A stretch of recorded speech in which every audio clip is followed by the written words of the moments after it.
നമസ്കാരം.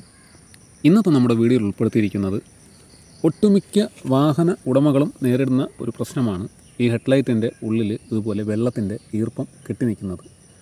ഈ ഒരു വിഷയത്തിനെക്കുറിച്ച് ഒരു വർഷം മുന്നേ നമ്മുടെ ചാനലിൽ ഒരു വീഡിയോ പോസ്റ്റ് ചെയ്തിട്ടുണ്ടായിരുന്നു.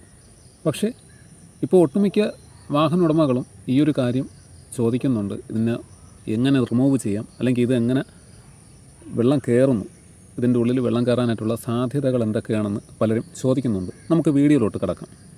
അതായത് പല കാരണങ്ങൾ കൊണ്ട് നമ്മുടെ വാഹനത്തിൻ്റെ ഹെഡ്ലൈറ്റിൻ്റെ ഉള്ളിൽ വെള്ളം കയറാം, ഇതുപോലെ ഈർപ്പം നിൽക്കും. അതിൻ്റെ ഒന്നാമത്തെ സാഹചര്യം എന്ന് പറയുന്നത്, ഇതിപ്പോൾ ഷവർലെറ്റിൻ്റെ തവേരയാണ്. ഇപ്പോൾ തവേര ബേസ് ചെയ്തുള്ള കാര്യമാണെങ്കിൽ കൂടിയും എല്ലാ വാഹന ഉടമകളും ഈ പറയുന്ന കാര്യങ്ങളെല്ലാം ശ്രദ്ധിക്കുന്നത് നല്ലതായിരിക്കും. ഒന്നാമത്തെ പ്രധാന പോയിൻ്റ് എന്ന് പറയുന്നത്, നമ്മുടെ വാഹനം ഏതെങ്കിലും ഉള്ളിലോട്ടുള്ള റോഡ് കയറുന്ന സമയത്ത്, അതായത് ഇടുങ്ങിയ റോഡിൽ കൂടെ യാത്ര പോകുമ്പോൾ ഈ കാണുന്ന ഫെൻഡറിൻ്റെ ഒരു ഭാഗം, ഈ ഫെൻഡറിൻ്റെ ഭാഗമോ അല്ലെങ്കിൽ ബമ്പറിൻ്റെ ഭാഗമോ ഉരഞ്ഞ ശേഷം അത് നെരുങ്ങിയിട്ട് ഈ താഴെ കാണുന്ന ഭാഗം അല്ലെങ്കിൽ മുകളിലത്തെ ഇത് ജോയിൻ്റ് വരുന്ന ഭാഗം ഇളകി പോകാറുണ്ട്. അല്ലെങ്കിൽ അതിൻ്റെ ഗം ഒട്ടിച്ചിരിക്കുന്ന പോർഷൻ ഇളകി മാറിയിട്ട് അവിടെ നിന്ന് വെള്ളത്തിൻ്റെ ഈർപ്പം കയറുവാനായിട്ടുള്ള സാധ്യത കൂടുതലാണ്. അതായത് ഈ ബോണറ്റും ഫെൻഡറും കൂടെ ജോയിൻ്റ് ആവുന്ന ഭാഗത്ത് നമുക്കിവിടെ നോക്കിയാൽ അറിയാൻ സാധിക്കും. ഇവിടെ ജോയിൻ്റാണ് വരുന്നത്. ഹെഡ്ലൈറ്റിൻ്റെ ഈ ഭാഗത്ത് മിക്ക വാഹനങ്ങൾക്കും ഇവിടെ ജോയിൻ്റ് വരുന്നുണ്ട്. ചില വാഹനങ്ങൾക്ക് ബോണറ്റിൻ്റെ താഴെയായിരിക്കും നിൽക്കുന്നത്, ബോണറ്റുമായിട്ട് യാതൊരു രീതിയിലുള്ള ബന്ധം കാണില്ല. ചില വാഹനങ്ങൾക്ക് ബമ്പറിലായിരിക്കും ഇരിക്കുന്നത്, ചില വാഹനങ്ങൾക്ക് കുറച്ച് മാറിയിട്ടായിരിക്കും വരുന്നത്. അതായത് ബമ്പറിൻ്റെയും ബോണറ്റിൻ്റെയും ഇടയ്ക്കായിരിക്കും ഹെഡ്ലൈറ്റ് വരുന്നത്. എന്നാൽ കൂടിയും ഒന്നുകിൽ ബമ്പർ നെരുങ്ങുമ്പോഴോ അല്ലെങ്കിൽ ഫെൻഡറിൻ്റെ പോർഷൻ നെരുങ്ങുമ്പോഴോ അല്ലെങ്കിൽ ഏതെങ്കിലും ഒരു സാഹചര്യത്തിൽ ഈ ഇടുങ്ങിയ റോഡിൽ കൂടെ യാത്ര ചെയ്യുന്ന സമയത്ത് നെരുങ്ങുമ്പോൾ ഇതുപോലെ ആ ഒരു ഭാഗം വികസിച്ചിട്ട്, അതായത് ഈ ഹെഡ്ലൈറ്റ് ഇറുകിയിട്ട് ബാക്കി ഔട്ടർ ഭാഗം വികസിച്ചിട്ട് ഇതിൻ്റെ ഉള്ളിലേക്ക് വെള്ളം കയറുവാനായിട്ടുള്ള സാധ്യത കൂടുതലാണ്. അതുപോലെ തന്നെ നമ്മുടെ വാഹനം വാട്ടർ സർവീസ് ചെയ്യുന്ന സമയത്തും ഇതിൻ്റെ ഉള്ളിലൊരു ബൂട്ട് വരുന്നുണ്ട്. അതായത് ഹെഡ്ലൈറ്റിൻ്റെ ഹോൾഡറിൻ്റെ ബൂട്ട് വരുന്നുണ്ട്. അത് ഏതെങ്കിലും സാഹചര്യത്തിൽ ഇളകിപ്പോയാലും ഉള്ളിലേക്ക് വെള്ളത്തിൻ്റെ ഈർപ്പം കയറുവാനായിട്ടുള്ള സാധ്യതയുണ്ട്. അവിടെ ഷോർട്ട് സർക്യൂട്ടിന്, അതായത് ഈ കാണുന്ന ഇതിൻ്റെ ഉള്ളിലൊരു ചെറിയ പാർക്ക് ബൾബ് വരുന്നുണ്ട്. ഈ പാർക്ക് ബൾബൊക്കെ ഷോർട്ടായിട്ട് ഫ്യൂസായി പോകാനായിട്ടുള്ള സാധ്യതയും കൂടുതലാണ്. അത് അപൂർവം ചില വാഹനങ്ങൾക്ക് അങ്ങനെ വരുള്ളൂ. എല്ലാ വാഹനത്തിനും അങ്ങനെ വരില്ല എങ്കിൽ കൂടി അപൂർവം ചില വാഹനങ്ങൾക്ക് ഇങ്ങനെ ഒരു സാധ്യത വരുന്നുണ്ട്. മറ്റൊരു വളരെ പ്രധാനപ്പെട്ട കാര്യമെന്ന് പറയുന്നത്, നമ്മുടെ വാഹനം ഓഫ് റോഡ് പോകുന്ന സമയത്ത് ഇതുപോലെ ബമ്പറും ഹെഡ്ലൈറ്റും കൂടി വരുന്ന പോർഷൻ, ചില വാഹനങ്ങൾക്ക് ഗ്യാപ്പ് ഉണ്ടായിരിക്കും. അതായത് എക്സാമ്പിൾ, ഈ നമ്മുടെ 407, ടാറ്റയുടെ 407, സ്കോർപിയോ അങ്ങനെ തുടങ്ങിയ വാഹനങ്ങൾക്കെല്ലാം ഈ ഒരു ബമ്പറും ഹെഡ്ലൈറ്റും ജോയിൻ്റ് വരുന്ന പോർഷൻ ഗ്യാപ്പ് ഉണ്ടായിരിക്കും. അപ്പോൾ ഈ ഗ്യാപ്പ് കമ്പനി ഇട്ടിരിക്കുന്ന കാര്യമെന്ന് പറയുന്നത് അതും നമ്മൾ ശ്രദ്ധിക്കേണ്ട ഒരു കാര്യമാണ്. നമ്മൾ കൈയൊക്കെ അകത്തോട്ട് കയറിപ്പോൾ നോക്കുമ്പോൾ അറിയാൻ പറ്റും, കൈയൊക്കെ അതാ കയറിപ്പോകുന്ന അറിയാൻ പറ്റും. ഇത്രയും ഗ്യാപ്പ് ഇട്ടിരിക്കുന്ന കാര്യമെന്ന് പറയുന്നത് ഈ ബോഡി ബുഷിൻ്റെ പുറത്താണ് നിൽക്കുന്നത്. അതായത് ചേസിൻ്റെ ആ ഒരു ചേസും ബോഡിയും കൂടെ ജോയിൻ്റ് വരുന്ന പോർഷനിൽ ബോഡി ബുഷ് സെപ്പറേറ്റ് ഉണ്ട്. അപ്പം വാഹനത്തിന് ഒരു ആക്ഷൻ കിട്ടാൻ വേണ്ടിയിട്ടാണ് അങ്ങനെ ചെയ്തിരിക്കുന്നത്. ഇത് ഈ ബമ്പറിൻ്റെ ജോയിൻ്റ് വന്നിരിക്കുന്നത് ഈ നേരിട്ട് ഫ്രണ്ട് ചേസിൻ്റെ പോർഷനിൽ നിന്നാണ് വന്നിരിക്കുന്നത്. അവിടെ ബുഷും കാര്യങ്ങളൊന്നും വന്നിട്ടില്ല. ബ്രാക്കറ്റ്, എൽ ബ്രാക്കറ്റും യു ബ്രാക്കറ്റും ഒക്കെ വെച്ചൊക്കെയാണ് ചെയ്തിരിക്കുന്നത്. ചില വാഹനങ്ങളിൽ ഇത് അടുത്ത് നിൽക്കും. അതായത് ഈ ബമ്പറും ഹെഡ്ലൈറ്റിൻ്റെ ആ ഒരു താഴത്തെ ഭാഗമായിട്ട് അടുത്ത് നിൽക്കും. നിലവിൽ ഇത്രയും ഗ്യാപ്പ് ഉണ്ടായിരിക്കണം. ഇത്രയും ഗ്യാപ്പ് ഇല്ലെങ്കിൽ നമ്മുടെ വാഹനം ഓഫ് റോഡ് പോകുന്ന സമയത്ത് അല്ലെങ്കിൽ ഇടുങ്ങിയ വഴി കൂടെയൊക്കെ പോകുന്ന സമയത്ത് വണ്ടി ആക്ഷൻ ചെയ്യുന്നത്, അതായത് ബോഡി ആക്ഷൻ വരും. ബോഡി ആക്ഷൻ വരുന്ന സമയത്ത് സസ്പെൻഷൻ്റെ ആ ഒരു ഗുണം കൊണ്ടും, ലീഫ് സസ്പെൻഷൻ ആണെങ്കിൽ അതിൻ്റെ ഗുണം കൊണ്ട്, സ്പ്രിംഗ് ഉള്ള വാഹനമാണെങ്കിൽ അതിൻ്റെ ഗുണം കൊണ്ടുമൊക്കെ വണ്ടി ആക്ഷൻ ചെയ്യും. ഈ ആക്ഷൻ ചെയ്യുന്ന സമയത്ത് ഈ ഹെഡ്ലൈറ്റിൻ്റെ താഴത്തെ പോർഷന് ബമ്പർ മാറ്റി ഇറുകാനായിട്ടുള്ള സാധ്യത കൂടുതലാണ്. അങ്ങനെ ഇറുകുന്ന സമയത്ത് ഈ കാണുന്ന പോർഷൻ, ചില വാഹനങ്ങളിലൊക്കെ നമ്മൾ നോക്കുമ്പോഴറിയാൻ സാധിക്കും, ഈ കാണുന്ന പോർഷൻ ഇളകിയിരിക്കുന്നത് അറിയാൻ സാധിക്കും. അങ്ങനെ വരുമ്പോഴും ഇതിൻ്റെ ഉള്ളിൽ കൂടി വെള്ളം ഉള്ളിലോട്ട്, അല്ലെങ്കിൽ വെള്ളത്തിൻ്റെ ഈർപ്പം ഉള്ളിലോട്ട് കയറുവാനായിട്ടുള്ള സാധ്യതയും കൂടുതലാണ്. ഓക്കെ, അപ്പോൾ അതും നമ്മൾ ശ്രദ്ധിക്കേണ്ട ഒരു വസ്തുതയാണ്. പിന്നെ ഈ ഷവർലെറ്റിൻ്റെ നിയോ 2 വാഹനങ്ങൾ നിയോ 3 ആക്കുന്ന വാഹന ഉടമകളുണ്ട്. അവർക്കിതിനെക്കുറിച്ച് അറിയില്ല. അവർക്കും അറിയില്ല, ഇത് ചെയ്യുന്ന വർക്ക്ഷോപ്പ് മെക്കാനിക്കിനും ഇതിനെപ്പറ്റി അറിയില്ല. അപ്പോൾ അതും നമ്മൾ ശ്രദ്ധിക്കേണ്ട ഒരു കാര്യമാണ്. പലരും ഇത്രയും ഗ്യാപ്പ് ഉണ്ട് എന്ന് കരുതിയിട്ട് ദൂരോട്ട് മാറി നിന്ന് നോക്കുന്ന സമയത്ത്, നമ്മുടെ വാഹനം ദൂരോട്ട് മാറി നിന്ന് നോക്കുന്ന സമയത്ത് നല്ല രീതിയിലുള്ള ഗ്യാപ്പ് അനുഭവപ്പെടും. അപ്പോൾ ഈ ഗ്യാപ്പ് ഉള്ളതുകൊണ്ട് പലരും പറയുന്നത് നമുക്ക് ചേർത്തങ്ങ് വയ്ക്കാം എന്ന് പറയും. അപ്പോൾ ഇത് ചേർത്ത് വയ്ക്കുന്ന സമയത്ത് ഈ ബമ്പറും ഈ ഹെഡ്ലൈറ്റിൻ്റെ ഈ താഴത്തെ ഭാഗവും ഈ ബ്രാക്കറ്റും ചേരുന്ന സമയത്ത് പലരും ശ്രദ്ധിക്കാതെ പോകുന്ന കാര്യമെന്ന് പറയുന്നത് ഈ ഭാഗം ഇറുകിയിട്ട് ചിലപ്പോൾ ഇത് പൊട്ടിപ്പോവും, ഈ ബ്രാക്കറ്റ് പൊട്ടിപ്പോവും. ഇതൊരു സെപ്പറേറ്റ് പീസാണ് വരുന്നത്, ഏകദേശം ഒരു 220-236 ഇഞ്ച് വരുന്ന ഒരു പീസാണ്, ഒരു ഫൈബർ പീസാണ് വരുന്നത്. ഈ പീസ് പൊട്ടിപ്പോവും.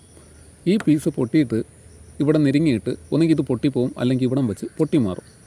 അതേ സമയം ഇതേപോലെ നിയോ 2 വാഹനങ്ങൾ നിയോ 3 ആക്കുന്ന വാഹന ഉടമകളും മെക്കാനിക്കുകളും ഒക്കെ ഉണ്ട്. അപ്പോൾ അവരും ശ്രദ്ധിക്കാൻ വേണ്ടിയിട്ടാണ്. അതായത് ഈ പീസ് ഇല്ലാതെ നിയോ 2ൻ്റെ ഫ്രെയിമിൽ നിയോ 3 ചെയ്യുന്ന വാഹന ഉടമകളുണ്ട്. അതായത് ഇതേ ഹെഡ്ലൈറ്റ് ഇങ്ങനെ തന്നെ സെറ്റ് ചെയ്തിട്ട്, അതായത് നിയോ 2ൻ്റെ ഹെഡ്ലൈറ്റ് റീപ്ലേസ് ചെയ്ത് നിയോ 3യുടെ ഹെഡ്ലൈറ്റ് വെച്ചിട്ട് ഈ ഒരു ബ്രാക്കറ്റിന് പകരം പഴയ ഫ്രെയിമിൽ തന്നെ ആ ഒരു ഹെഡ്ലൈറ്റ് നിയോ 3യുടെ ഹെഡ്ലൈറ്റ് നിയോ 2ൻ്റെ ഫ്രെയിമിൽ നിയോ 3യുടെ ഹെഡ്ലൈറ്റ് സെറ്റ് ചെയ്യുന്ന വർക്ക്ഷോപ്പ് മെക്കാനിക്കുകൾ കാണും. അപ്പോൾ അവരും ഈ ഒരു കാര്യം ശ്രദ്ധിക്കണം. അതായത് ഈ ബമ്പറും ഈ ഹെഡ്ലൈറ്റും കൂടെ നെരുങ്ങുന്ന സമയത്ത് ഇത് മെറ്റൽ പീസാണ് നിയോ 2ന് വരുന്നത്, നിയോ 3ക്ക് വരുന്ന ഫൈബർ പീസാണ് വരുന്നത്. അങ്ങനെ നെരുങ്ങുന്ന സമയത്തും ഇതുപോലെ ഹെഡ്ലൈറ്റിൻ്റെ ഏതെങ്കിലും ഒരു കോർണർ ഭാഗം, ഒന്നുകിൽ ഈ ഭാഗമായിരിക്കും, അല്ലെങ്കിൽ ഈ ഭാഗമായിരിക്കും, അല്ലെങ്കിൽ മുകളിലത്തെ ഭാഗമായിരിക്കും, ഏതെങ്കിലും ഒരു ഭാഗം പൊട്ടിയിട്ട് ഉള്ളിലേക്ക് വെള്ളം കയറുവാനായിട്ടുള്ള സാധ്യതയും കൂടുതലാണ്. അതും നമ്മൾ ശ്രദ്ധിക്കണം. വെള്ളം കയറുന്നത് മാത്രമല്ല, വാട്ടർ സർവീസ് ചെയ്യുമ്പോഴോ മഴ സമയത്ത് ഓടുമ്പോഴോ ഒക്കെ ഉള്ളിലേക്ക് വെള്ളം കയറുവാനായിട്ടുള്ള സാധ്യത കൂടുതലാണ്. ഇതിലിപ്പം വെള്ളം കയറിയ സാഹചര്യം എന്ന് പറയുന്നത് നമ്മുടെ ബുദ്ധിമുട്ട് കൊണ്ട് പറ്റിയതാണ്. കാര്യമെന്ന് വെച്ചാൽ എൻ്റെ വീട്ടിലോട്ട് വരുന്ന വഴി വെള്ളം കെട്ടാണ്, വയലിൻ്റെ കരക്കൂടെയാണ് കയറി വരുന്നത്. അവിടെ നല്ല രീതിയിൽ വെള്ളം കയറി വാഹനം മൊത്തവും കയറി ഇറങ്ങി വരികയാണ് ചെയ്തത്, വെള്ളത്തിൽ മൊത്തവും ഇടിച്ച് കയറി ഇറങ്ങി വരികയാണ് ചെയ്തത്. അപ്പം ചെറിയൊരു ചപ്പാത്ത് പോലത്തൊരു ഭാഗമുണ്ട്. ആ ചപ്പാത്തി കൂടെ ഇറങ്ങി കയറി വന്ന സമയത്ത് മുകളിലോട്ട് വെള്ളം തെറിച്ചിട്ട് ഉള്ളിലേക്ക് വെള്ളം കയറിയതാണ്. അപ്പം ഉള്ളിലേക്ക് ആ വെള്ളം കയറുവാനായിട്ടുള്ള സാഹചര്യം എന്ന് പറയുന്നത് ഉള്ളിൽ ഹെഡ്ലൈറ്റിൻ്റെ പുറകിലത്തെ ഹോൾഡർ വരുന്ന ഭാഗം, അവിടുത്തെ ബൂട്ട് ഇളകിപ്പോയതാണ്. നമ്മുടെ ശ്രദ്ധക്കുറവ് തന്നെയാണ്. ആ ബൂട്ട് ഇളകിപ്പോയിട്ട് അതിൻ്റെ ഉള്ളിൽ കൂടി വെള്ളം ഉള്ളിലോട്ട് കയറിയതാണ്. പിന്നെ ഇതെങ്ങനെ പരിഹരിക്കാം, അതാണ് വളരെ ഇമ്പോർട്ടൻ്റ് ആയിട്ടുള്ള കാര്യം. ഇതെങ്ങനെ നമുക്ക് റിമൂവ് ചെയ്യാം, ഈ ഹെഡ്ലൈറ്റിൻ്റെ വെള്ളം എങ്ങനെ നമുക്ക് റിമൂവ് ചെയ്യാം.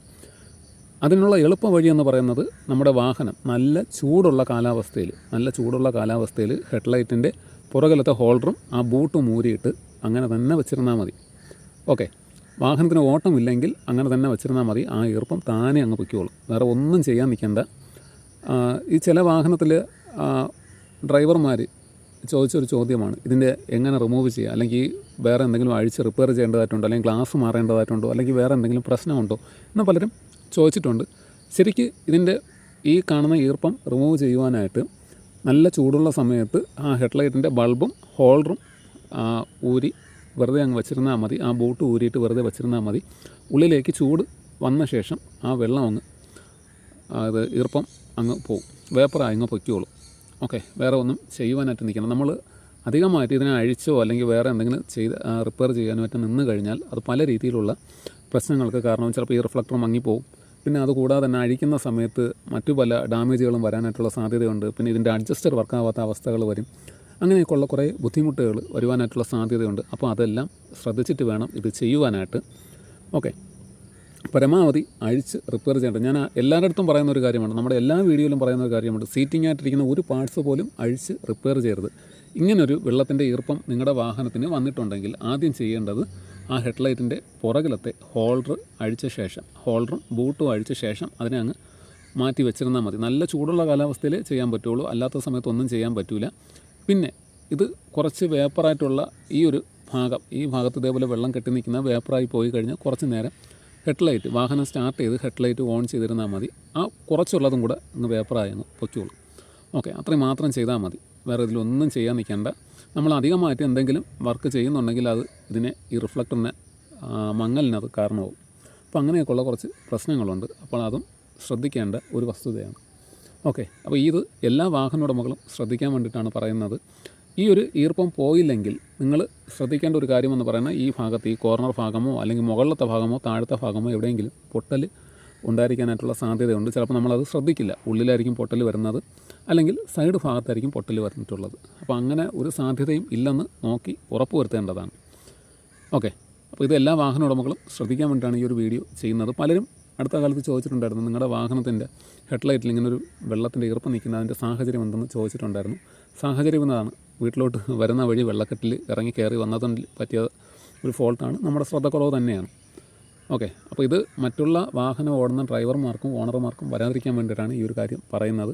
ഇത് വരാനായിട്ടുള്ള സാഹചര്യവും ഇത് പരിഹരിക്കേണ്ട വഴിയുമാണ് പറഞ്ഞു തന്നത്. എല്ലാ വാഹന ഉടമകളും ഈ ഒരു കാര്യം ശ്രദ്ധിക്കുന്നതും അറിഞ്ഞിരിക്കുന്നതും നല്ലതായിരിക്കും.